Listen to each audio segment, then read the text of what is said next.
Hi, everybody. I'm Matt from the Art Therapy Studio, and we're back with another Expressive Art Thursday recording. And today we're going to be working on what's called movement stencils. And my guest today is, Richgina Jeff-Carter, Executive Director of Life Exchange Center. Thank you for having me. thanks, Richgina, for joining me today.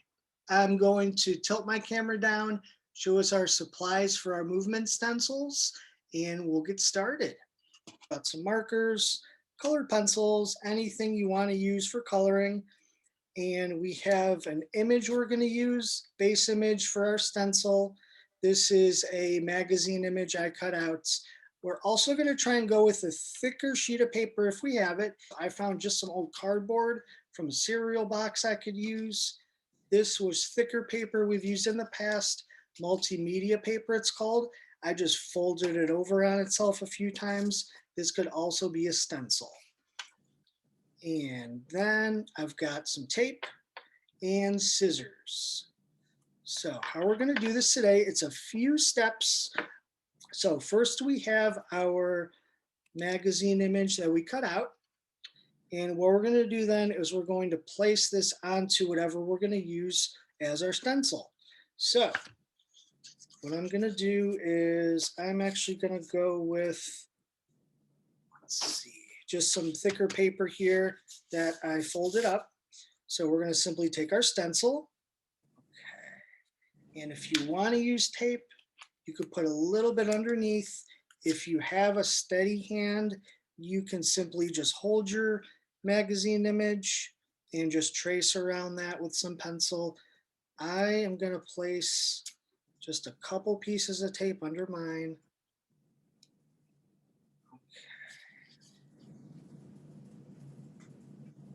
So this first part is, like I mentioned, us creating our actual stencil.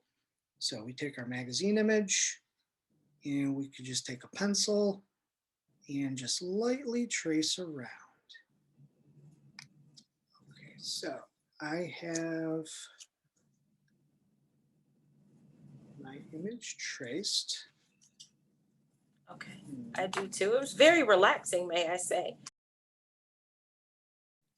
Yeah, it really helps with the arts to center ourselves and help us really kind of focus on one task at a time.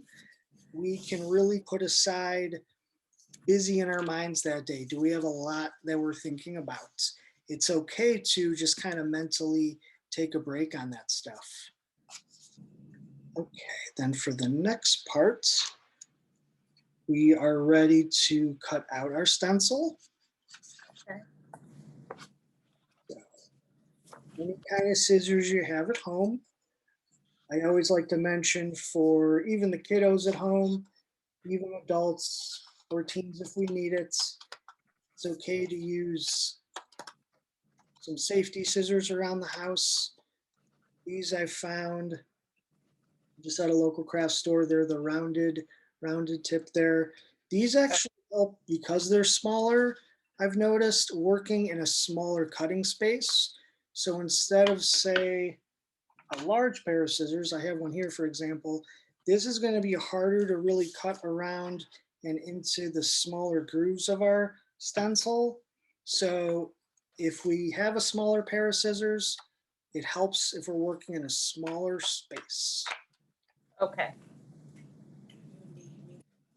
I found it very helpful to cut out the larger parts and then go back in for the smaller ones. I don't know if that worked for you as well. Yes. Awesome point, Richgina. Yeah, that might help folks at home if it's easier to just cut out the overall shape of our image, then go in and really kind of cut out those smaller spaces. That might be easier for us. Okay.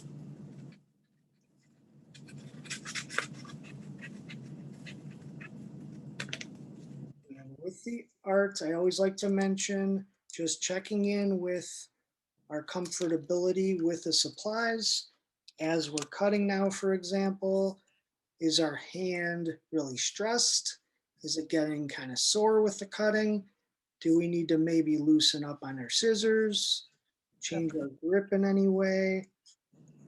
That's something that could make our hand tired quicker. Okay. So because I used a stencil with multiple sheets of paper, I just added some tape just to kind of hold that together. So Okay. what we can do now is once we have our cutout stencil, we can Yes. then take, if we have just a base sheet of paper, that's going to be the one that we're coloring on. Okay. And as we create our stencil, if we want to overlap this, we can do that. So for example, if we trace this once, and what we could do to add, say, a doubling effect, if you take your stencil then and just move it any direction off of Okay. the original traced image, that adds a doubling effect, that adds some movement. That's one Okay. way to make the movement stencil. If you have a bigger sheet of base paper, you can simply take your stencil, trace it in multiple areas. That could Oh, add movement too. So there's different variations to make this. okay. I like that. So it does show the movement. Yeah, yep, exactly. And as I've mentioned in our videos in the past, creativity is important and not so much thinking if our art is perfect, just being in the moment and using creativity, thinking of different ways to use our artwork.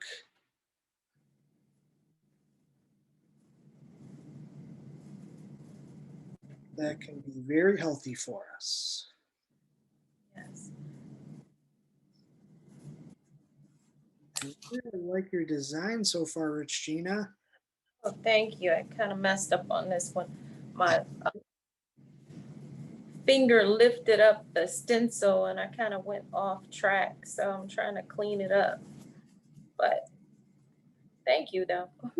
Yeah, you're welcome.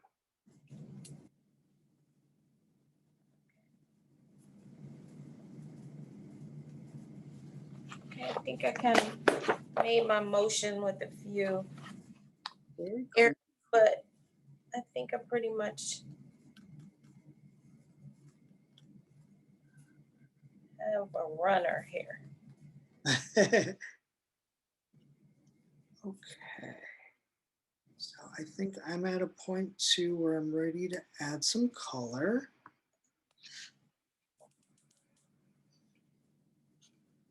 So for the folks at home, whenever you've finished tracing your stencil in any way that you like, any kind of design, you can add color then for the final parts.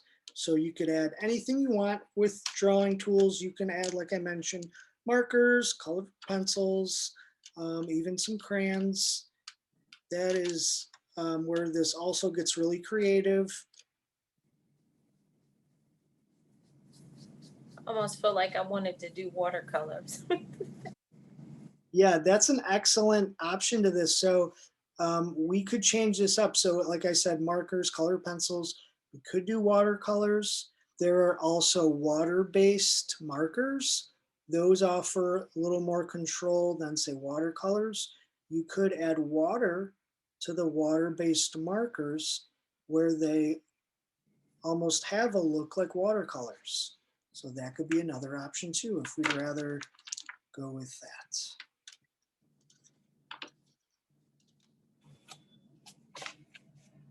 Okay, Matt, how am I doing? Awesome. I love that. Thank you. Yeah. Um, I think I should have did like yours, like separated them out because I'm having difficulties determining where her suit stops. Oh. Well, that's a good point you mentioned, Richgina. So I think if someone does have that in their art where they like to repeat those patterns, and it might be hard to kind of point out where does this kind of separate from one image to the next? Where is there a repeating shape, let's say? And Okay. that if it's just like you did there, how you repeated those colors, we can even just go part by part, add the same color for those parts, look for another section, kind of find the same parts there, add the same colors there. It's okay if it does get a little bit frustrating, if we do get a little bit lost in it. There's no right or wrong with it. So trying to kind of take that pressure off ourselves.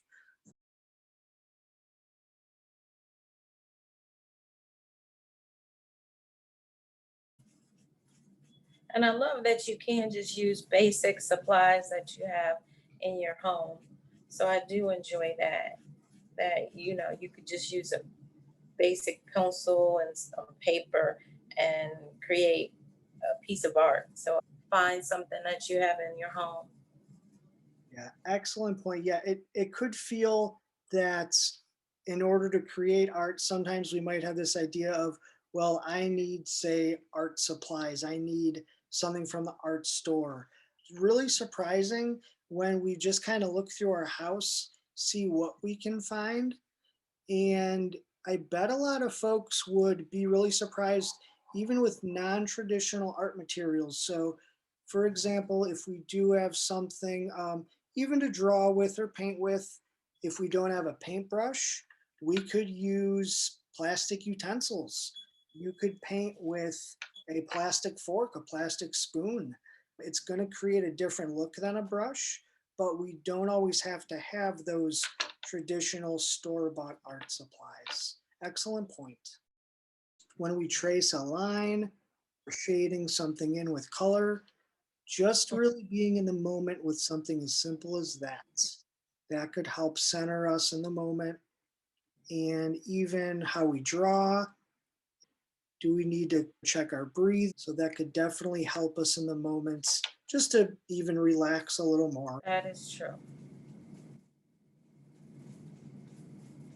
Except the things we cannot change. So, and that's how I feel about some of my lines. I just let them go.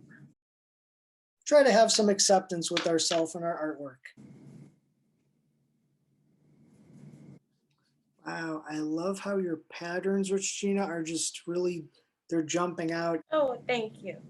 Thank you very much. I decided just to try to make it a little bit abstract because I'm like, okay, I can't control the line. Just let it flow.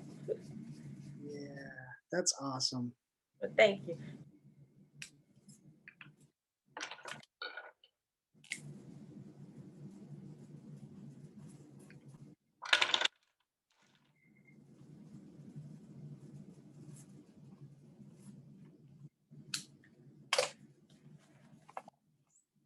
So Matt, I've attempted to capture flow gel. Oh, that is awesome, Richgina. Nice work. Thank you. Yeah, mine, I could keep going on this for another hour. Relaxing. It really was. Yeah. And although my camera was tilted down, I was like, wow, that is awesome. For the folks at home, this is definitely something we could take our time with, really get into, and just as always, providing relaxation if we need it, providing calmness in the artwork. Awesome job. Thanks again, Richgina. I enjoyed myself. So my final piece for the day. Awesome. For the folks at home, thanks again for joining us, and we will see you next time. Bye, everybody.